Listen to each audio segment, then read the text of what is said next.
Mama akwaba wafreme ajowa searching mesrel na wa subscribe to my channel. Mia notification bell also for more news. Ebusuafo Ghana fu bi no make komadwen e de akere Abeiku Santana. Anya sempeso akra Ghana fu bi akere se papa oyale. Obeso oyale. Oyare papa. Ye den ye ko for man penida da Mahama ba. For what reason? Enya de baba sunde anas watchna. Ghana and America now the compare Ghana. Ebusuafo de ntina Ghana for akomadwen de akere Abeiku Santana. And only 3 days in the US for eto omoaba. Now after election no a year Republican for the winning Trump and offer. Now Trump akoye former president US for santo to abadia manintino. Ghana politicians no their politics NPP na NDC. NPP for more reasons in tia almost a Republican and win on beto aso. And NDC for one more reasons almost a Republican and win no. Omo akofo penda da former president abentino Ghana yenso the former president beba ya sankofa na ensem we beto odwa na Abeiku Santana eko posti e won Instagram page and I ochre say and I quote sankofa san to return ko to go and far to seek in Ghanaian philosophy go back and get it John Dramani Mahama vote for change. Now, and some way beto Ghana Ghana fu be come the comment section on moke kan wadwen e de echere Abeiku Santana. And then how nebusuafo fans na the comment ni bi ebebre no. Abeiku Santana sene Ghana fu bi aka no. Sa American for us aye sankofa Ghana nya sankofa because some reasons some dey sankofa no totally different from here yende. Ghana fe na ye developing no. Obi abebua amembu na ne tro kan de dun so abese bibia Obi abayanya light for 8 years patupa ijinane nanso kakra bi eba ya obose ehoma na ayeda de nti omu change no kwa hebra ye bre na 4 years companies collapse coastal say mo franco school aban bi aba mo franco school free oba ambulance ni Ghana ojane nanso constituency bi enya bi zip line drone and the one install a CCTV cameras wo kroma abonefo echichio the footages eba abontin Ese akwanya na nado eyi free SH STEM schools enyema na nado aye no se enyenye covid aba na sa bedro mu nsem na se economy na akosoro kakra mo semonti ase US almighty US kra covid-19 ma no omu shege intinya Ghana na covid-19 na aye ya mo semonti ase mo pension dollar rate e wo femi kra no eno kra no dum so ese economy no ti mo yendwen ye ho Abeiku Santana de ensem me to dwa Ghana fu bi so e man reply yenti ensem Ghana fu bi e kan we na ocheze man guy we want Trump no Mahama okay and we so trese style like it ocheze you won't win no we are waiting for cheddar and also need and we so Elikem and I watch say you dear don't campaign and be sharing these pics but we are going and you will see and I went so pa and what is the two differences of the photo. Okay, there are two differences of the photo. Trump photo has no black person in it and Mahama's photo have no white person in it. Problem solved. Okay, and I went so I just said Baumia will win, hands down. And I win so say not in Ghana, why? Why not? Yes, son, Akofa Mahama. God have mercy. We was stress and I win so say Jama Oyale. Well, just say Jama Oyale. You think say US elections be same as Ghana?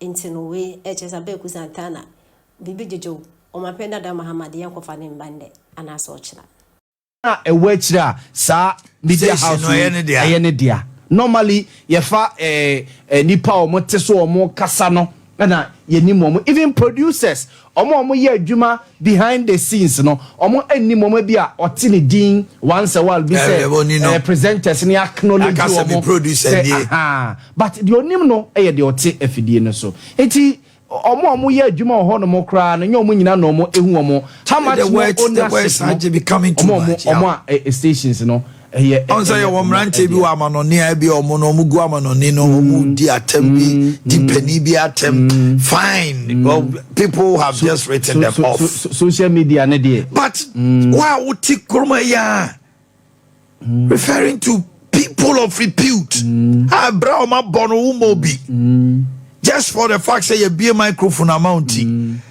kasano ya tenye and you have people in authority within parties na almost support to omo and odi atem wi ani wire mano hey akwa say chinchirinchina MPP say ye be break 8 chinchirinchina ndisi so say ye ba power so home yes it's yengu mo break you 8 na we so say chinchirinchina ono so e ba power no the employers any Ghana for yeah Ghana for ni e ba be form adwuma this time if ka bibi kire me kadia wo de ba e kire me na me fa adwuma na emma dan say be we say na ukoto abama we ya sabi o ya aboa ukoto abama we ya wajimi ukoto abama we ya sabi unim nyansa nipa na ukoto abama no kwa we jimi no akota ayire said ya MPP ni ndisi omunyina wo 5 million supporters 6 million the last elections it was 6 million yes omunyina wo that amount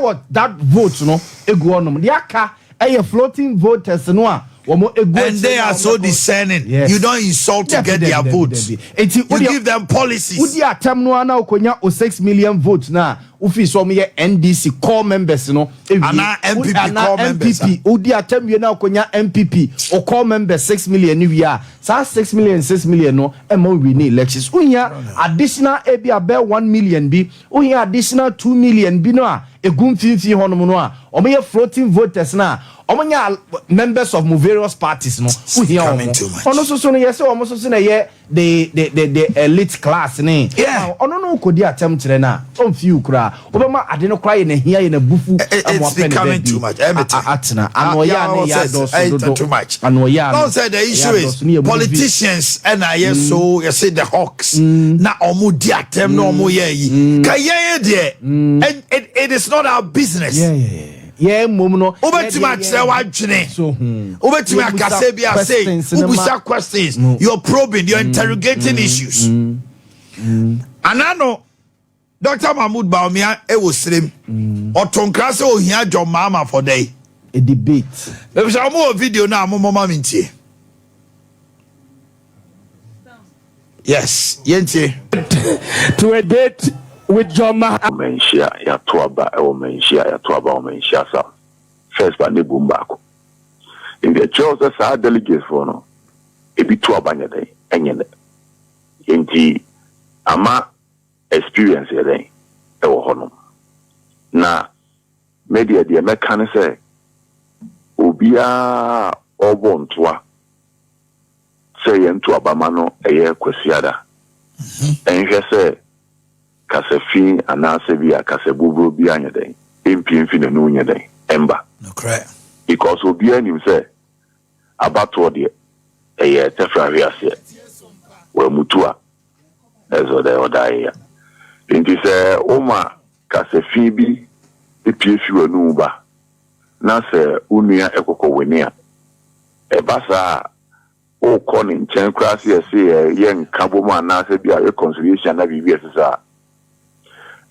ye nipa de bit meshia den akasa but onim de ode aden ode asheditim eni ade enti no na mese ye delegate se uprobi na se wonam mpesua no so ko ye campaign am obi a omo mu jan sebe enkodi di obi aden atem because o hwe enipa krampa e gina so a dodo na no bebre na ye ebusuafo enti no ena sese so aware so ka ebusuabom enti nya de bia wo maame awo na na so papa wo no na cheze ye obusuani enti na ye nyina ye ebusua ba akono de e wo se nyina ye hwe kwan a ye de abato na da ye nim kwasi ada no be de ebe faso so bia mu se de obefaso aye de aye de na woni electoral the bi ameka no ye party we there ye tuni paso abanse ya manensa so ye to ba ni wi a wa be nya dodo no na je se wo na esi ahemfo ne ye da pewo na se omo a sebe omo be lusu no so no omo so atima eden ababe bo ye nyina abonto a ye atima eden ekura tumi mu. Okay. Now, I'm on the electoral commission. Din komono bibia de na kwe. Wama shishe bibia kama. Omo mbetu abano. Ma huso bibia ye krado. Oma he ya bibia enra. Ini police wa de Asia. Any electoral commission so de Asia. Just ye bibia de egu akwa me kyerese. Kwesi ara ye krado se betu aba. Chairman Richard Oforiata meda wase na yesre otwedi amponse oma bibia nko wano na eda no duru ha de nkunidi mfata no party no e de amano meda se anopai Oma he me da se de bia mo makonya e ma cheche nsemu wo videos. Okay. The Richard Oforiata